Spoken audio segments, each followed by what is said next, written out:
What is harm OCD? That's what I'm going to be talking about in this video. I'm Dr. Tracey Marks, a psychiatrist, and I make mental health education videos.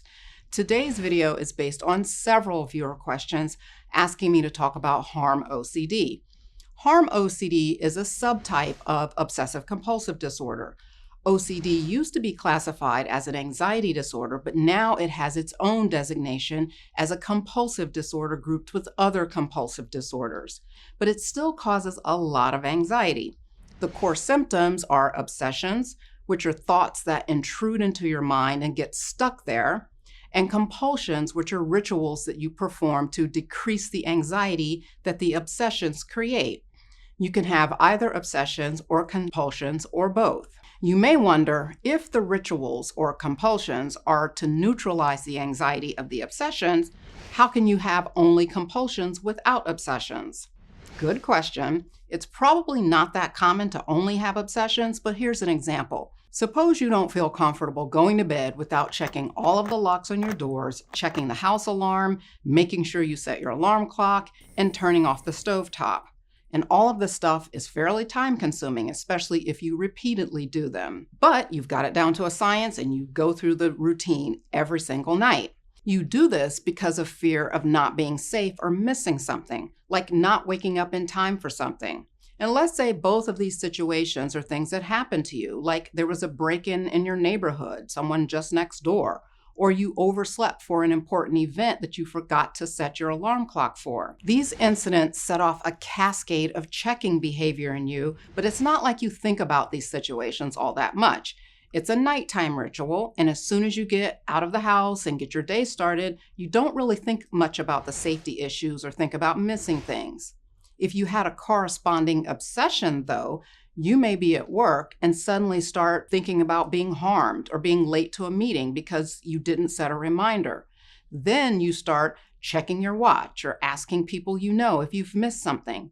That's how it would look if you had the combination of obsessions and compulsions instead of just checking compulsions. There are different themes to OCD. Common ones are contamination, order, unacceptable thoughts, doubting things, and harm.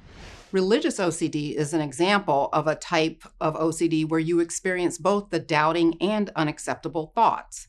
I talk about religious OCD in this video. Harm OCD also contains the themes of doubt and unacceptable thoughts.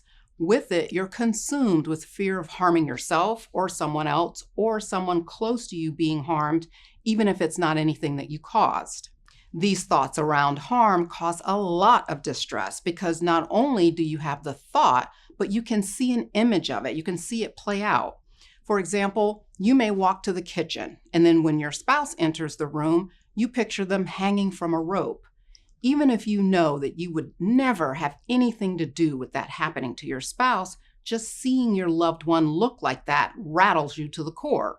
Another thing about real OCD, as opposed to occasionally having an intrusive thought, is sometimes OCD will cause you to have poor insight to where you question if some of your beliefs are true. Or in this case, seeing images of your loved ones harmed can make you believe that your thoughts are an omen. You're seeing their future. Or if you see it, then it must be that it's going to happen. Seeing it makes it happen. And that belief can generate other unacceptable thoughts about yourself, other people, or the future, and more fears leads to more rituals. Some of the common fears with harm OCD are fear of losing control and giving into a violent urge. This is where the poor insight can play a role in distorting your thoughts. Since OCD can change the way you think about yourself, you can believe that you're inherently violent and you can't be trusted. Another common fear is that you will lose control of the wheel while driving and hit or run over someone. Another fear is that the weight of the anxiety and the distress that you experience will cause you to snap and then hurt someone or hurt yourself. And then a last fear that I'll talk about is a fear of harming someone through a sexual act. And this would be a consensual act, but you're afraid that you'll just lose control and get violent. What are some of the common compulsions that you can use to neutralize the obsessions? Lots of checking. This can be retracing your driving path to see if you hit someone or checking your body or someone else's body for injuries. You can avoid things that trigger the thoughts, like not watching the news or movies where people are harmed, especially if the images from those movies are replayed in your violent thoughts. Another thing that you can do is seek reassurance from others that they weren't harmed in your presence, or that they believe that you would never harm them. And this would be more than an occasional ask. This is excessively asking, did I hurt you? Are you okay? You know I would never hurt you, right? And you ask these things excessively because you need to repeatedly hear the answers to reduce your anxiety. That kind of asking would be noticeable to others, but another thing you can do is mentally review the sequence of events and perform a deep analysis of the situation, looking for clues that no one was harmed. And this experience is like being locked in a mental prison of thought, where you suffer silently and alone.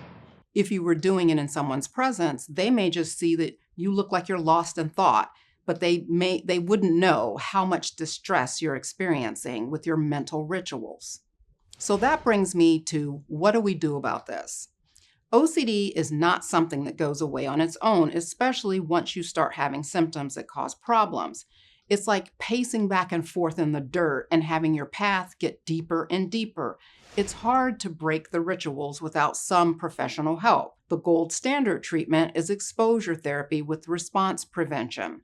With this therapy, you allow yourself to experience the thoughts, or you expose yourself to a feared situation while you hold back from engaging in the compulsions. This experience shows you that you can tolerate the fear, and what you fear will happen if you do allow yourself to experience it doesn't happen. In situations where you're imagining really upsetting things, like seeing yourself harm your child as an example, you allow yourself to experience the distress that the image creates, then see that you can handle this distress and the image is not reality. When you don't run from the image, you reinforce that seeing your loved one with a broken neck on the ground doesn't mean that it happened or will happen. And you can recover from seeing that in your mind. In fact, the more you imagine it, the less shocking the image becomes. Another therapeutic approach is mindfulness-based cognitive behavior therapy. This therapy addresses some of your cognitive distortions, like the world is unsafe, you are dangerous, and your thoughts are reality. Exposure with response prevention addresses your behavior and eliminates your compulsions. Mindfulness CBT teaches you how to live in the present moment and separate yourself from the negative assumptions that you've come to rely on. Many cognitive behavior therapists will combine both therapies. If you want to know more about OCD in general, take a look at this video that explains more about it, and this one on religious or moral OCD, also called scrupulosity. Thanks for watching. See you next time.